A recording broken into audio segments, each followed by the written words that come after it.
নমস্কার। আজকে আমি অতনুর রান্নার রেসিপি দেখে মাটন বিরিয়ানি রান্না করলাম। কীভাবে বানালাম তার জন্য পুরো ভিডিওটি দেখার অনুরোধ রইল। এখানে আমি কড়াই নিয়ে নিয়েছি, কড়াইয়ের মধ্যে সাদা তেল দিয়ে দিচ্ছি। সাদা তেলের মধ্যে 1 চামচ ঘিও দিয়ে দিলাম। ঘি দিয়ে পেঁয়াজগুলি কেটে ধুয়ে রেখেছিলাম, পেঁয়াজগুলি বেরেস্তা বানিয়ে নেব।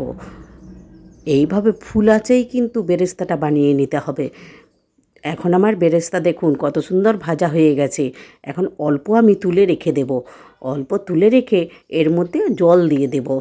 জলটা আমি এখানে একটু বেশিই দিচ্ছি, কারণ আমি মাটন বিরিয়ানি তো এইভাবে করলে অনেকটাই সেদ্ধ হয়ে যাবে। এখন আমার মাটনটি দেয়া হয়ে গেছে। এর মধ্যে একটু নাড়াচাড়া করে নেব। নাড়াচাড়া করে একটু রং পরিবর্তন হলে এর মধ্যে কিছু মশলা দিয়ে দেব। দেখুন বেরেস্তাটা এইভাবে রেখে দিয়েছি। এর মধ্যে কাঁচা লঙ্কা, আদা আর রসুনের পেস্ট দিয়ে দিলাম। দিয়ে একটু ভালো করে নাড়াচাড়া করে নেব। নাড়াচাড়া করে 15-20 মিনিট ঢাকা দিয়ে রেখে দেব। দেখুন এখানে অনেকটাই কিন্তু জলটাও মরে গেছে। এর মধ্যে আমি লবঙ্গ, এলাচ আর দারুচিনি দিয়ে দিলাম। রঙের জন্য কাশ্মীরি লঙ্কা গুঁড়ো দিয়ে দেব। কাশ্মীরি লঙ্কা গুঁড়োটা একটু বেশি করেই দিতে হবে। এখানে আমি 2 চামচ দিলাম। 2 চামচ দিয়ে ভালো করে নাড়াচাড়া করে এর মধ্যে 2টো তেজপাতাও দিয়ে দেব। দিয়ে সেদ্ধ হওয়ার জন্য 40-45 মিনিট ঢেকে রেখে দেব। কারণ আমি প্রথমেই 15-20 মিনিট সেদ্ধ করে নিয়েছি, তো মাংসটা অনেকটাই সেদ্ধ হয়ে এসছে। এখন আমি বলতেই ভুলে গেছি, মাংসের মধ্যেও স্বাদ মতো লবণ দিয়েছিলাম কিন্তু।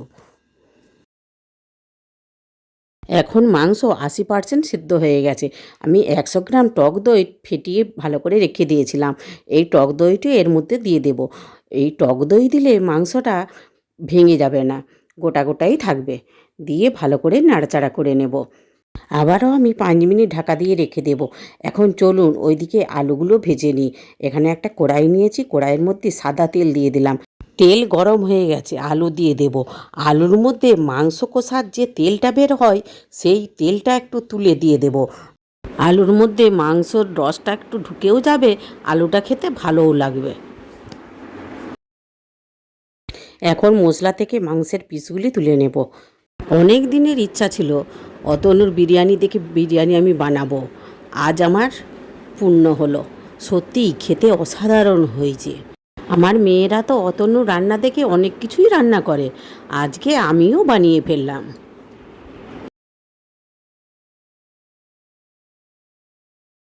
মাংসের পিসগুলি তোলা হয়ে গেছে।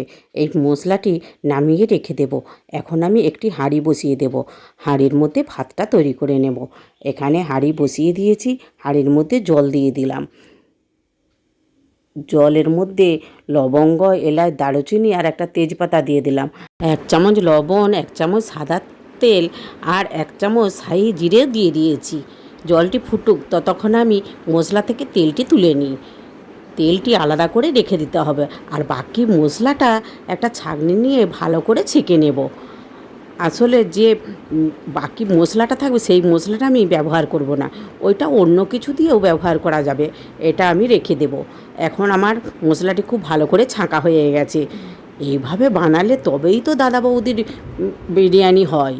এখন ওই মশলার রসের মধ্যে 1 বাটি দুধ দিয়ে দিয়েছি, আর 1 চামচ কেওড়া জল আর 1 চামচ গোলাপ জল আর 1 চামচ বিরিয়ানির মশলা দিয়ে ভালো করে নেড়ে নেব। নেড়ে এই মশলাটি এখন সাইডে সরিয়ে রাখছি। এখন আমি ওই ভাতের জলের যে মশলাগুলো দিয়েছিলাম সেগুলি এখন একটা ছাঁকনি দিয়ে এই সব মশলাগুলি ভালো করে ছেঁকে নেব। তারপরে আমি চাল 1 ঘন্টার মতো ভিজিয়ে রেখেছিলাম, চালটি দিয়ে দেব। এখানে আমি 500 চাল নিয়েছি। 500 চালের জন্য 500 আমি মাংসও নিয়েছি। এখন এখানে কেশর ভিজিয়ে রেখেছিলাম, কেশরের মধ্যেও 1 চামচ গোলাপ জল আর 1 চামচ কেওড়া জল দিয়ে দিলাম। 1 ফোঁটা আতরও দিয়ে দিয়েছি। এখন আমি মাংসগুলো একটা পাত্র নিয়েছি, পাত্রের মধ্যে এইভাবে সাজিয়ে নেব। দেখুন আপনারা দেখে বুঝতে পারবেন আমি কিভাবে সাজাচ্ছি। এখন আমার মাংসগুলি সব দেয়া হয়ে গেছে। আলু ভাজাগুলোও এইভাবে দিয়ে দিচ্ছি।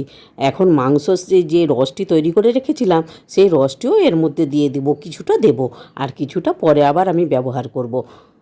এর মধ্যে কিছুটা খোয়া দিয়ে দেব। খোয়া আপনাদের কাছে থাকলে দিতে পারেন, না দিলেও চলবে। আর অল্প বিরিয়ানির মশলাও ছড়িয়ে দিলাম। এখন সেই বেরেস্তা ভেজে তুলে রেখেছিলাম, সেই বেরেস্তাগুলো এইভাবে ছড়িয়ে দেব।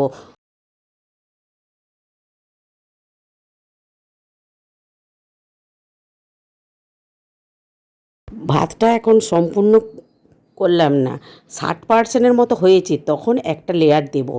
দেখুন অনেকটাই শক্ত আছে। এরপরে আবার একটা লেয়ার দেব, তখন 80% হলে তখন লেয়ারটা দেব। ভাত দিয়ে এইভাবে ভালো করে ছড়িয়ে দেব। আরও অল্প চারটি দিয়ে দিচ্ছি।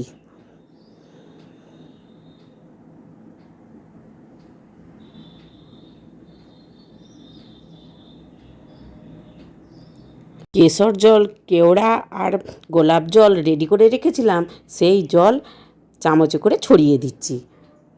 খুব বেশি দেব না, অর্ধেকটা দিলেই হবে। আমার জলের পরিমাণটা অনেকটাই দেওয়া হয়ে গেছিলো, তাই আমি অর্ধেকটাই দিচ্ছি। এখন প্রথম লেয়ারটি দেওয়া হয়ে গেছে, এরপরে আবার দ্বিতীয় একটা লেয়ার দেব। এই ভাতগুলি কিন্তু 80% হয়েছে। দেখুন এইভাবে আবার দিয়ে দেব। এটিও দিয়ে একটি হাতা নিয়ে ভালো করে ছড়িয়ে দেব। দেখুন এখন আমার সব ভাতটি দেয়া হয়ে গেছে। এর মধ্যে যে রসটা তৈরি করে রেখেছিলাম, রসটা এর মধ্যে ছড়িয়ে দিচ্ছি।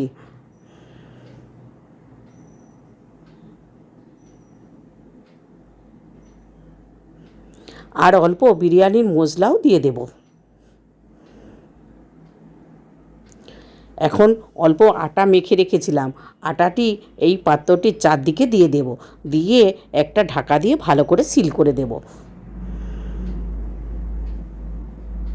এইভাবে ঢাকা দিয়ে একটা তাওয়া বসিয়ে দেব, তাওয়ার উপরে এই পাত্রটি রাখবো। 10 মিনিট ফুল আছে আর 5 মিনিট কম আছে, আর বন্ধ করে 5 মিনিট আবার রেখে দেব। তারপরে আমি বিরিয়ানিটি খুলব। এখন আমার 20 মিনিট রাখা হয়ে গেছে। দেখুন খুব সুন্দর গন্ধ বের হয়েছে, এত সুন্দর গন্ধ বের হয়েছে, মানে গোটা ঘর গন্ধে মোমো করছে। দেখুন বিরিয়ানিটি দেখতে কত সুন্দর হয়েছে। আমি যেইভাবে বানালাম একবার হলেও আপনারা বানাবেন, আর যদি ভালো লাগে একটা লাইক করার অনুরোধ রইল, আর প্লিজ সাবস্ক্রাইব করবেন, আর বন্ধুবান্ধবদের সাথে শেয়ারও করবেন। একটা কথাতেই আছে না, জিনিসটা যতটা দেখতে ভালো লাগে আর ততটাই খেতেও কিন্তু খুব ভালো লাগে। অতনুর মতো কতটা বানাতে পারলাম জানি না, কিন্তু আমাদের খেতে কিন্তু খুবই ভালো লেগেছে।